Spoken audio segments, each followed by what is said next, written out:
As part of the video log session, I'm today on popular demand thinking of taking the whole session in English. So, as you know that these video logs are mainly part of what I generally read or what I come across or what I understand or sometimes some random thoughts. So if you think that there is some good content that's coming your way, please subscribe to my channel, like, share, whatever you think that could support me. So right away moving into today's vlog. Uh, some random thoughts that came into my mind on this beautiful day of 18th May is something like constructivism. Now, constructivism is a philosophy which is generally seen in international relations.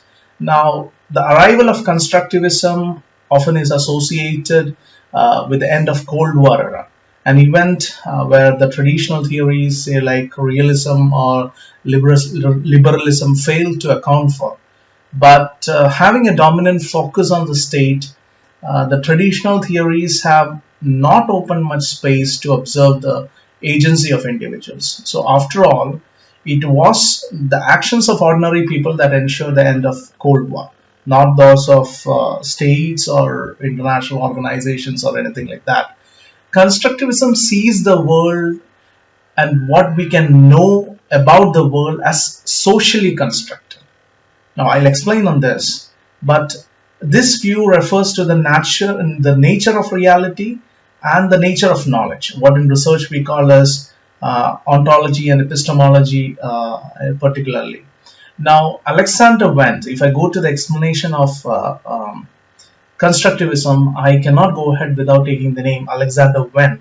1995 offers an excellent example that illustrates the social construction of reality when he explains that 500 British nuclear weapons are more threatening to the United States than are less threatening to the United States than 5 nuclear weapons with the North Korea. So this is relatively a social construct. So how the relationship, these identifications are not caused by nuclear weapons, which is the material structure here, but rather by meaning given to the material structure. We call it the ideational structure.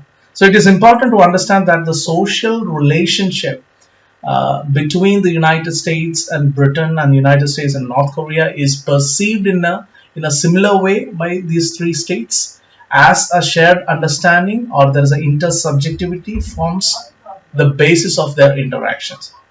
Now, although all constructivists share the above mentioned views and concepts and ideas and ideologies, they have a classification of themselves. For example, there are conventional constructivists and there are critical constructionists.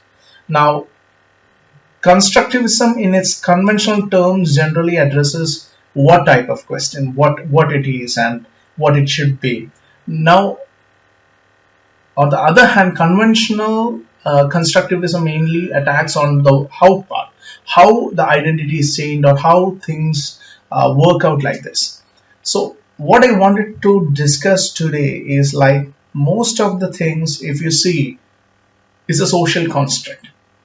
Now, if we take the present scenario of the novel coronavirus, COVID-19, most of the countries started the lockdown at a point where the number of cases were very less.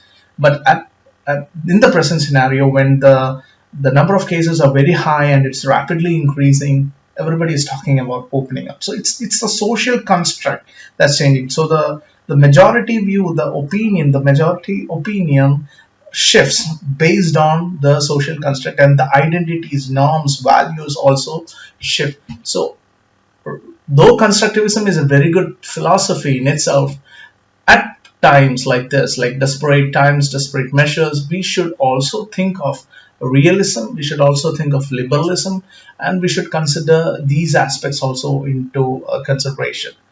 I would like to link this with a certain problem that's happening now, when each and every individual, like most of the individuals right now during the lockdown, if they have started working from home. Now, the problem with working from home is that there are a lot of webinars that come into your way. Now, I'm not undermining any of the content or any of the relevance of the webinars, but if the motto of those webinars is just to distribute certificates, then it defeats the purpose.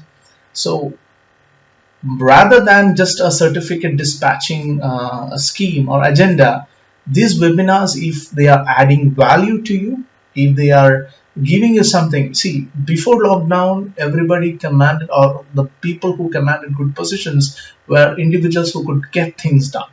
Now, in similar situation, even after lockdown, you will not be valued based on your certificates, but whether you can get the things done.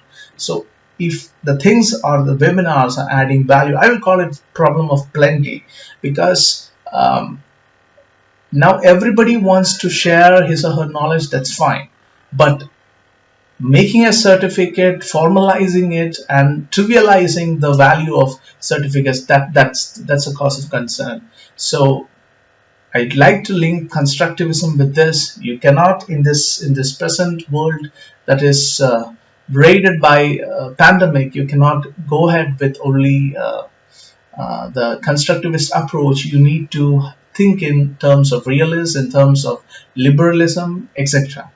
And this was the random thought that came into my mind, and I thought I'll share this. And for the people who told that I only upload videos in Malayalam, so for their understanding, I had uploaded it in English. And if you feel that the content is good and the channel is doing serving its purpose, kindly subscribe or promote or share, like, whatever you think that can support the channel. I would like to conclude the session by quoting the former president of the United States, Barack Obama, who in his recent talk, if you see, that's a wonderful talk. I'll just take one particular aspect from his talk, and I quote, "Do what you think is right. You won't get it right every time. You may make mistakes, like we all do.